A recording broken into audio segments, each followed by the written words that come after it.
তাহলে সমবাহু মানে সমান বাহু, অর্থাৎ যে ত্রিভুজের প্রত্যেকটি বাহুর দৈর্ঘ্য অর্থাৎ সরল রেখাংশের দৈর্ঘ্য কি হবে সমান হবে তাদেরকে আমরা কি বলবো সমবাহু ত্রিভুজ। তাহলে আমরা এবারে সংজ্ঞাটা পড়ব, আমার সাথে বলবেন, বলো যে ত্রিভুজের প্রত্যেকটি বাহুর দৈর্ঘ্য সমান তাকে সমবাহু ত্রিভুজ বলে।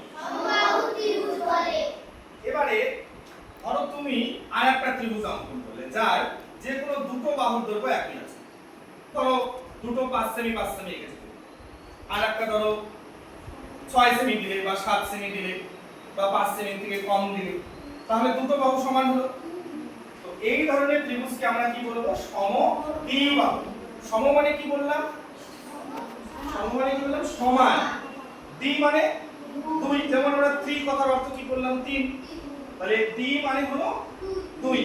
বাহু মানে তো আমরা জানি কি বলছি, বাহু মানে সরল রেখাংশ বা ভুজ, তাই না? এবার এই যে ত্রিভুজ আমরা দেখতে পাচ্ছি এখানে দেখো দুটো বাহুর এখানে সমান চিহ্ন দেওয়া আছে, আছে তো? তাহলে এই দুটো বাহু হলো এই ত্রিভুজের ক্ষেত্রে সমান, মানে এদের দৈর্ঘ্য সমান হবে। আমরা যদি স্কেল দিয়ে মেপে দেখি তাহলে সমান হবে, আর এটা অসমান মানে আলাদা, এদের থেকে আলাদা।